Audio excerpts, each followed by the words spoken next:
Sold your worthless business for $350,000. My brother's text read. Family needs the money more than you. You've turned it into a circus. No one even knows who you are anymore. I stared at the message, not in shock, in silence.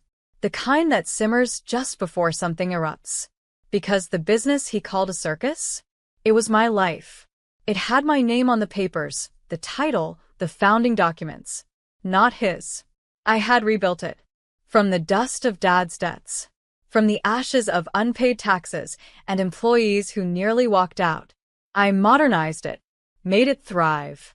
Turned it from a dusty furniture showroom into a city landmark where families gathered, artists displayed work, and our little coffee corner was voted best new spot 2 years in a row. And now, without my knowledge, he sold it. Told the buyers I'd stepped away. Told my parents I would understand. Told himself he was saving our legacy. I didn't reply, didn't fight, didn't even text back. But 5 minutes later, his phone rang. I know, because the buyer, a sharp-suited investor from downtown, called him directly. Sir, why did you sell the city's most valuable business without the actual owner's consent? Why is her signature missing from the contract? That sound he made, that moment of stammering silence, was louder than any revenge. My name is Delaney Ford, I'm 33.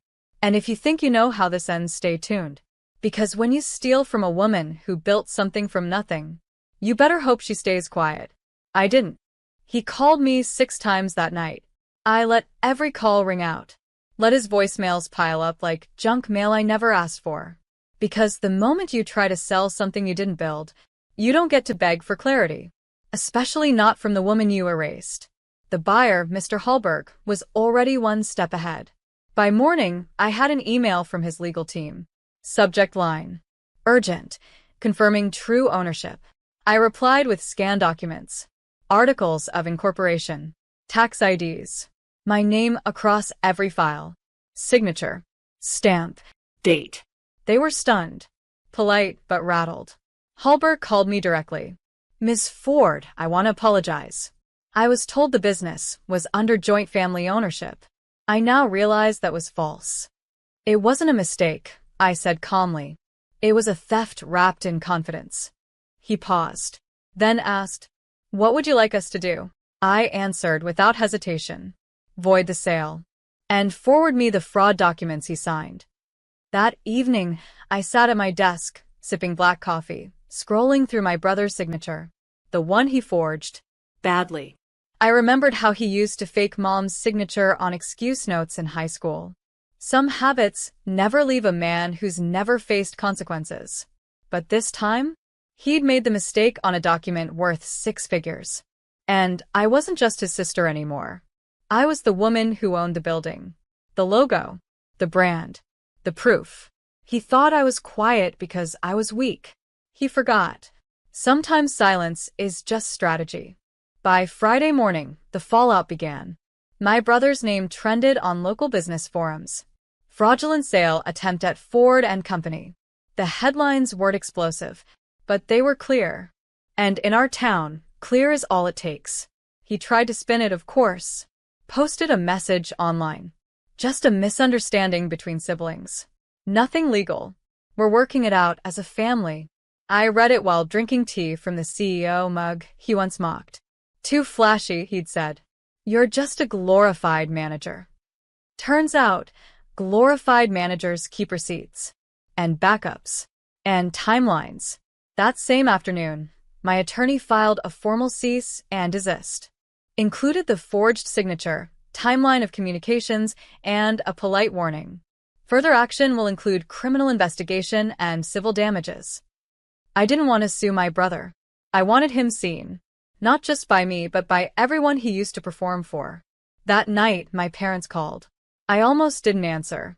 But something in me, some old ache, still hoped for decency. Delaney, Mom began. You're making a scene. Why would you bring lawyers into this? We're family. Family. That word. So often used to erase the harm done under its name. I replied calmly. He committed fraud. If a stranger had done this, would you ask me to let it go? Silence. Then Dad added, "You've always been dramatic." I smiled. Because drama was never my tool, documentation was. And I had enough to bury his claims without raising my voice. The next few days revealed just how fragile his house of cards had become. Vendors began pulling out of handshake agreements.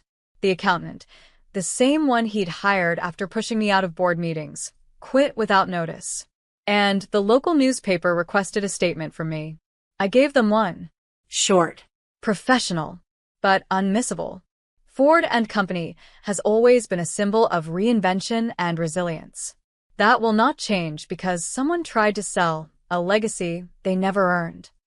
The article ran under the headline, "Founder speaks out after attempted family fraud." I didn't read the comments. I didn't need to. The shift had already begun. Customers started tagging me in photos again. Old staff members emailed, asking if I was rehiring. Even the mayor's office sent a card. "We're proud to have you as part of the small business community." And just like that, the silence I'd once feared became my shield. Not emptiness, not exile, but space. A space they no longer had access to. Then came the final message from my brother. No apology, no explanation, just one line. "Hope you're happy destroying your own blood." I stared at it, and for once I felt nothing, because he wasn't my undoing. I was his mirror. The proof that building something yourself means you don't need to steal. You just need patience. He inherited entitlement. I built ownership. And I had no intention of handing either over. Weeks passed. The noise settled, but something had shifted permanently. I walked into Ford & Company one morning to find a handwritten note slipped under the door. No name, no greeting, just words written in shaky, familiar handwriting. "We didn't know how to support you without controlling you. You were always too quiet, too capable, and that scared us." There was no signature, but I knew it was from my mother.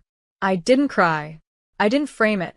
I folded it in half and placed it in the drawer where I keep permits, fire codes, and emergency plans. Because it wasn't closure. It was an admission of fear, not regret. And fear never built anything real. That afternoon, I hosted a free workshop for young women starting businesses. I stood in front of a room full of strangers and told the truth. Not the headlines, not the family version, just the quiet journey. How I cleaned the showroom floor with my bare hands. How I rebuilt a brand while dodging insults from people who shared my DNA. How the hardest part wasn't betrayal. It was believing I had the right to succeed without their permission. And when I finished, a girl in the front row raised her hand. "Weren't you scared?" she asked. I smiled. "Every day," I said. "But fear didn't own this building. I did." They clapped. Not loud. Not performative. Just enough to fill the room with belief. And I realized I was no longer defending what I'd built. I was living in it. By spring, the business was busier than ever. The upstairs loft I'd once used for storage now hosted weekly meetups. Entrepreneurs, artists, women starting over. No suits. No suits of armor, either. Just stories. Shared in the open. With no one talking over them. That's when a message came in from my father. Not a call. Not a visit. An email. "Delaney, I read the article. I didn't know you were doing all this. It's impressive. I just wish you hadn't turned this into a public spectacle. You know how people talk. Your brother's not doing well. He feels betrayed. Says he's lost everything. You were always the calm one. I hope you can extend some grace." There it was again. The script. Grace from me. Excuses for him. I didn't reply, but I opened the folder on my desktop labeled, "In case they rewrite history." Inside, the forged contract, the buyer's email, the newspaper headline, and a photo of the original deed, with my name in bold print. I wasn't keeping it for revenge. I was keeping it for truth, because they weren't just uncomfortable with my success. They were stunned that I had proof of what they tried to bury. You can't gaslight someone who documents. You can't silence someone who doesn't need your platform. That night, I added something new to the store's front window.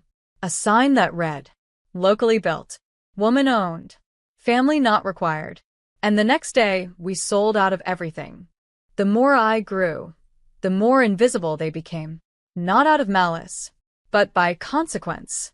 My name, once buried in the footnotes of their family stories, now stood on city grant plaques, business leadership panels, and event invitations. Meanwhile, my brother disappeared from view. Word spread quietly. Vendors wouldn't work with him. His name had become a cautionary tale whispered between contract clauses. Then came the inevitable. A package. No return address. But I recognized my brother's handwriting.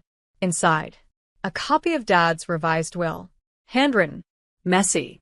Stained with something that looked like coffee or time. My brother had been removed as primary executor. My name was written in its place. No note. No apology. Just that single piece of paper, sent like a question he didn't have the courage to ask. I stared at it, then filed it away with the rest. Because legacy wasn't just what they left behind. It was what I refused to carry. That weekend, a teenage girl stopped me in the cafe inside my store. "I'm writing a school paper on women in business," she said nervously. "Can I interview you?" I smiled. "Only if you promise not to call it a comeback story." "Why?" she asked. "Because I was never gone," I said. "They just never looked close enough to see me." She grinned and hit record. And, in that moment, I knew I'd already rewritten the ending, in a voice they never expected to survive this long. I didn't attend a reading of Dad's will. I didn't need to. What I built wasn't tied to inheritance. It was rooted in something stronger. Ownership without apology. Weeks later, a reporter called. Said she was writing a piece on family business disputes. Asked if I had a quote. I thought for a moment, then said, "When you give the throne to the loudest voice, you lose the kingdom to the quiet one who took notes." She paused, then whispered, "That's your story, isn't it?" I didn't confirm. Didn't need to. That spring, I was honored at the city's annual entrepreneurship gala. The plaque read, "Delaney Ford, for building without a blueprint." I hung it beside my first bank statement from years ago, the one with $73 left after payroll and rent. And beside that, a photo of my store's ribbon cutting. No family in the background, just me and the team I chose. That's the thing no one tells you. Sometimes you grow not despite the betrayal, but because of it. You learn to trust contracts over promises, actions over apologies, and yourself above everyone. One night, I walked through my empty shop after closing, touched the windowsills, I sanded myself, straightened the hand-lettered sign near the counter. It read, "This was built by the girl they underestimated." I turned off the lights, locked the door, and walked into the night, not angry, not broken, just free.